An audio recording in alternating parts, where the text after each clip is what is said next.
সব ঠিক আছে নি? ঠিক নাই? কি হইছে? কই এই এত ভালো কর্ম যাতে সোনারঘাটের একটা মেয়েরে বিয়ে নেওয়ার জন্য সারা বাংলাদেশের মানুষে খলে বাহা একটা বিয়া যদি করতে পারতাম সোনারঘাট। এই যাওয়ার সময় ৭৬,৫০০ টাকা দিয়ে যাচ্ছি ঘরে, এই টাকাটা নিয়ে তোমরা যাইবা, কারণ এটা তোমাদের পকেট টাকা। আমি আমার ব্যারিস্টার ইনকাম থেকে এই টাকা দিয়ে যাইতেছি, তোমাদের কোনো খরচ নেই। তোমাদের আমার জন্য যদি তোমরা ৫ টাকা খরচ করো, ৫ টাকা খরচ করো, কথা দিয়ে যাইতেছি মরার আগে ২৫ টাকা না দিয়ে যেন আমার সৃষ্টিকর্তা যেন আমার পৃথিবী থেকে না নেয়। আপনারা ৪৫০ জনের ১৭০ টাকায় ৭৬,০০০ টাকা মানুষ ৭৬,৫০০ টাকা মাননীয় এমপি মহোদয় দিয়ে দিতেছেন। আমি কোনো এমপি টেমপি কিছুই না, আমার ভাই ডাকবেন। জি বন্ধুরা, এই চমকপ্রদ কথাটা হচ্ছে ব্যারিস্টার সুমনের। শোনো ভিউয়ার্স, এই ব্যারিস্টার সুমন মানুষের কাছে যে কতটা প্রিয় হতে পারে, যেখানে এনি মানুষ যদি তার কাছে টাকা চায়, অর্থাৎ কোনো কিছুর জন্য তার কাছে হাত পাতলেই যেন হাত ফিরে আসে না। যেখানে যে যেমন ভাবে টাকা চাচ্ছে তেমন ভাবেই সেখানে বিলিয়ে দিচ্ছে। পারলে তিনি তার নিজের যে একটা বেতন থাকে, বরাদ্দর বাহিরে পার মান্থে যে একটা বেতন থাকে তাদের এমপিদের, সে টাকাও যেন দিয়ে দিচ্ছে ব্যারিস্টার সুমন। এইরকম একটা অবস্থা। হয়তোবা তিনি চিন্তা করতেছেন সিলেট অঞ্চলকে একসময় দুবাইতে পরিণত করবেন, যেটার মাধ্যমে বন্ধুরা আজকে যে ভিডিওটি খুবই ইন্টারেস্টিং হতে চলেছে। আমি কথা না বলে চলুন আমরা প্রিয় মানুষটার মুখ থেকেই তার বক্তব্য শুনি। ব্যারিস্টার সুমন কি বললেন এই স্কুল ছাত্রীদেরকে, চলুন আমরা সেই ভিডিওটি দেখে আসি। সব ঠিক আছে নি? ঠিক নাই? কি হইছে? কি ভালো নাই? স্যার স্কুলের বারান্দা ভালো নাই, এই রুমগুলো ভালো নাই, আর আমাদের বেঞ্চি ভালো নাই। বেঞ্চি ভালো নাই না? তুমি না, আমি এর কাছে শুনি বেঞ্চি ভালো নাই না, আমরা বসতে পারি না। এরপরে আমাদের রুমের ফ্যান কম আছে। ফ্যান কম আছে? জি স্যার, স্যার আমরা বাউন্ডারি নাই স্যার, এতে আমাদের সমস্যা হয়। বিল্ডিং ও তৈতেছে না? জি না স্যার। আচ্ছা শুনো, এই তোমাদের রুমের একটা রুম ওইলে নাকি বলছে যে স্যার বলছে এটা ভালো হবে, রুমেরটা আমি মেনটেনেন্সের কাজ ধরাই দিয়ে এটা করাই দিতেছি। আর তোমাদের ফ্যান যেটা কম আছে এটা না, ফ্যানেরটা দিয়ে দিব না আমি। ফ্যানের এই যে কয়টা ফ্যান আছে, এই যে এইলা কেন অজ্ঞান হয়ে গেছে, কেন এইলা অজ্ঞান হয়ে গেছে দেখি। দেবেন যাই এরা কি সবাই যায় না? ফ্যান আর বারান্দা, তাই তো? বাউন্ডারি আপাতত যে এটা একটা সরকারি ভাবে বড় করে করতে হইব, তো এখন আপাতত ওইটার মধ্যে গ্রিল লাগাই দেখ, ওই যে গ্রিল না কি নেট লাগাই দেখ, যাতে আর বাইরেতে না পারে। আমি আস্তে আস্তে তোমাদের সব করে দিব, কিন্তু তোমরা আমার একটা কথা দিতে হইব, ভালো করে পড়াশোনা করতে হইব। কই না কই বাজারে ব্যারিস্টার করবো সব, আর আমরা খালি পাতলা মারে দিব। হ্যাঁ, তাইলে আমি তোমরা যেহেতু আমারে ধরছো, তোমাদের ফ্যানটা আমি দ্রুত পাঠাই দিব, গরম আর লাগবে না।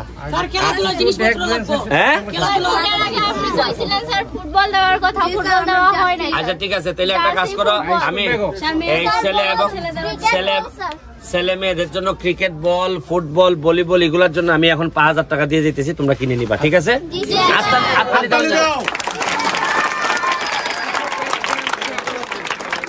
আর এই যে বেঞ্চি টেঞ্চি যেগুলো, এইগুলো আমি দেখতেছি করবো। আর এখন ৫,০০০ টাকা দিলাও, কই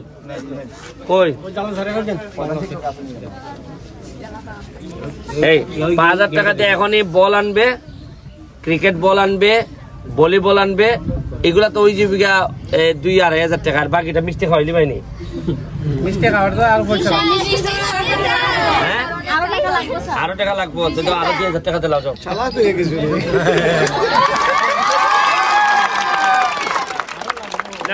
৭,০০০ টাকা দিয়ে গেলাম, আমার ফ্যান পাঠাই দি মনে। তোমাদের জন্য আমি সব দিতে রাজি, কিন্তু রেজাল্ট ভালো করতে হইব। রেজাল্ট না ভালো না করলে আমি সোনারঘাটে আগাই নিয়ে যেতে পারবো না, কারণ সোনারঘাট আমি এখন কথা দিছি, সোনারঘাটটারে আমি এত সুন্দর করবো, এত ভালো করবো, যাতে সোনারঘাটের একটা মেয়েরে বিয়ে নেওয়ার জন্য সারা বাংলাদেশের মানুষে খলে বাহ একটা বিয়া যদি করতে পারতাম সোনার ঘর। এটা পড়ালেখা না করলে আমি পারতাম না। তোমরা আমার কথা দিছো তো পড়াশোনা করবা, তোমাদের যা লাগে আমি করে দিব, কথা বুঝো। আর আমি কোনো এমপি টেমপি না, আমার সুমন ভাই ডাক ভাই, ঠিক আছে? যদিও তোমার বাপেও আমার সুমন ভাই ডাকে।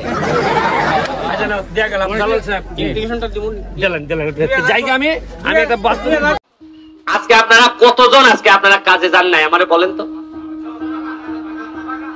কতজন বাগানতে কাজে যান? হ্যাঁ 474 জন। কত করে পাও তোমরা? হ্যাঁ 170 76,500 টাকা তোমরা আজকে খরচ করছো আমার তলে। কত করছো? সবাই যদি 170 করে পাইতে কত হয়? কত হয়? হ্যাঁ 76,500 টাকা আজকে আমার জন্য তোমরা চলে দিছো। আমি এই যাওয়ার সময় এই 76,500 টাকা দিয়ে যাচ্ছি ঘরে, এই টাকাটা নিয়ে তোমরা যাইবা, কারণ তোমাদের পকেট টাকা আমি আমার ব্যারিস্টার ইনকাম থেকে এই টাকা দিয়ে যাইতেছি। তোমাদের আমার জন্য যদি তোমরা 5 টাকা খরচ করো, 5 টাকা খরচ করো, কথা দিয়ে যাইতেছি মরার আগে 25 টাকা না দিয়ে যেন আমার সৃষ্টিকর্তা যেন আমার পৃথিবী থেকে না নেয়। আপনারা 450 জনের 170 টাকায় 76,000 টাকা, 76,500 টাকা মাননীয় এমপি মহোদয় দিয়ে দিতেছেন, এবং সুষম বন্টন এই 450 জনের টাকা পাওয়াটা নিশ্চিত করব আমরা। এখানে যারা লোকাল, আপনাদের যারা বাগানের নেতৃবৃন্দ, মেম্বার, পঞ্চায়েত। আমার মা এখনো আমার সংসার চালায়। কিভাবে চালায়? আমার বাচ্চার বউ যে জায়গায় থাকে এই বাসা ভাড়াটা আমার মা দেয়। তখন মা কিভাবে দেয়? মা আমেরিকা থাকলে সরকার মারে টাকা দেয়। বয়স হয়েছে তো মা, এই জন্য সরকার আমার মারে টাকা দেয়। এই টাকাটা আমার মা আমার বউ বাচ্চার বাসা ভাড়াটা দেয়। তো আমি এমনিতেই তো আমার জন্মদাত্রী, আমার জন্ম দিছে আমার মা, এমনিতেই তো আমি তার প্রতি কৃতজ্ঞ। তারপরে যখন আমার সংসার চালায় আমি তার প্রতি আরো বেশি কৃতজ্ঞ। এই কথাটা কেন বলছি জানেন? আমি যেরকম আমার মায়ের প্রতি কৃতজ্ঞ, ঠিক একই রকম আমার বিশ্বাস এবং আমার মনে হয় যে আমি চা বাগানের আপনাদের কাছে কৃতজ্ঞ। আপনাদের ভোটে আজকে আমি এমপি হয়েছি। আজকে আপনারা যদি আমার ভোট না দিতেন আমি আজকে এমপি হইতে পারতাম।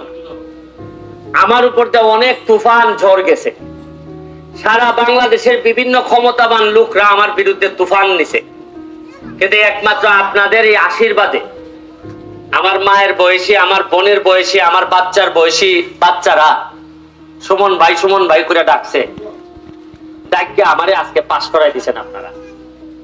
আপনারা যখন আমার কাছে বলেন যে সুমন ভাই আমি স্কুল চাই, রাস্তা চাই, সরকার তো সবসময় সব দেয় না, কিছু কমাই দেয়, আমি আইনা দিয়েই আপনাদেরকে। মাঝে মধ্যে মনে হয় যে সরকার কি দিব, আমার কলজাটা খুললা দিতে পারলো এই ঋণ পরিশোধ হওয়ার মতো না আপনাদের সাথে। আমি 4 মাস হয়েছে মাত্র এমপি হয়েছি। কয় মাস হয়েছে? 4 মাসে আমি প্রথমে আইসা 3.5 লাখ টাকা আপনাদের মন্দিরে বরাদ্দ দিছি। এটা কিছুদিনের মধ্যে চলে আসবে আপনাদের এখানে। লিটন মাস্টার আমারে বলল যে এখানে একটা স্কুলের কথা, আমি তদবির করে শুধু এইটুকু আপনাদেরকে আমি বলতে পারি যে জীবনে আমি একবারই আপনাদের কাছে ভোট চাইছি, আর কোনোদিন ভোট চাইবো না। এমন ভাবে আপনাদেরকে খুশি করব, বাকি জীবনে আপনারা আমার গিয়ে ভোট দিয়ে আসবেন। আপনারা আজকে কাজ বাদ দিয়ে আমার জন্য অপেক্ষা করছেন, আমার কৃতজ্ঞতার শেষ নাই। আমি এক জীবনে সারা জীবন যদি মজুরি দেই তাও আপনাদের এই ঋণ পরিশোধ হওয়ার মতো না। আপনাদের জন্য আমার দরজা সব সময় খোলা থাকবে।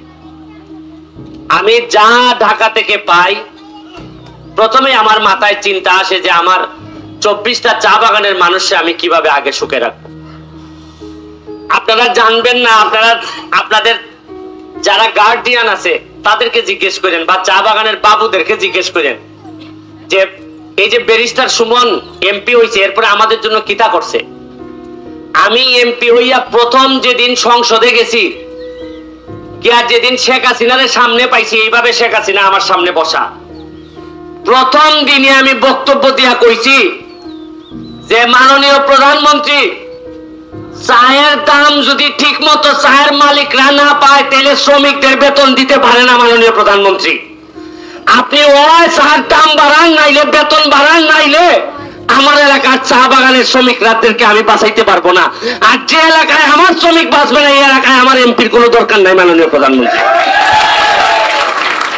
অথচ গত 30-40 বছর ধরে আপনাদের কাছ থেকে এরা ভোট নেয়, কোনদিন একদিন কেউ চা বাগানের শ্রমিকদের জন্য মহান সংসদে প্রধানমন্ত্রী শেখ হাসিনার সামনে একটা লোক কোনো কিছু বলে নাই। আপনারা হয়তো ফেসবুক দেখেন না, আপনারা টিভি দেখেন না। আজকে যারা ইয়াং ছেলেরা আছে, তরুণ চা বাগানের যারা পড়াশোনা করছে, তারা বুকে হাত দিয়ে বলুক, যারা এদের কাছ থেকে 30 বছর ধরে ভোট নিছে, কোনদিন শেখ হাসিনার সামনে গিয়া মহান সংসদে একটা কথা আপনাদের পক্ষে বলছে কিনা জিজ্ঞেস করেন। আর আমি 4 মাসে কি করছি একটা হিসাব দেই খালি। সুরমা চা বাগানে মূর্তি বিসর্জনের জন্য সবচেয়ে বড় একটা পুকুর বানাই দিছি আমি, কারণ এরা মূর্তি বিসর্জন দিতে পারতো না। আপনারা সুরমা বাগানে গিয়া জিজ্ঞেস করেন। 3টা যাত্রী ছাউনি বানাইছি, এক একটা যাত্রী ছাউনি 5 থেকে 6 লাখ টাকা খরচ করে যাত্রী ছাউনি বানাইয়া চা বাগানের লোকরে দায়িত্ব দিছি, তুমি এখানে ব্যবসা করবা, বাইরের কেউ করতে পারবে না। বলছি যে তোমার ছেলে মেয়ে চালাইবা তুমি। দেওন্দি চা বাগানে, লস্করপুর চা বাগানে 4টা ব্রিজ বানাইতেছে, কাজ চলতেছে। নাসিমাবাদ আর হচ্ছে গিয়ে পারকুল ব্রিজ বানাইতেছি, ব্রিজ বানানোর জন্য রাস্তা লাগে, রাস্তা বানাই দিতেছি, চলতেছে কাজ, জিজ্ঞেস করেন।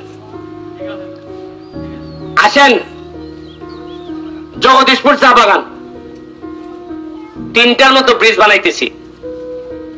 মন্দির টাকা দিছি, কয়টা মন্দিরে চা বাগানের স্কুল ছাত্রছাত্রী সহ জনগণের একটি কথা, ব্যারিস্টার সুমন ভাই যেন যোগ্য নেতা। সমাদর ভিউয়ার্স, এই ব্যারিস্টার সুমন যেভাবে কাজ করতেছেন, দিনে দুপুরে সারা দিন রাত যেভাবে এই জনগণের পিছে লেগে আছেন, প্রত্যেকটা অঞ্চলে যাচ্ছে যে আমি এমপি হয়ে গেছি, এখন আমি এসি রুমের মধ্যে সারাদিন ঘুমাবো, আমি যখন আমাদের সংসদের ডাক পড়বে তখন আমার সংসদে গিয়ে বক্তৃতা দিব।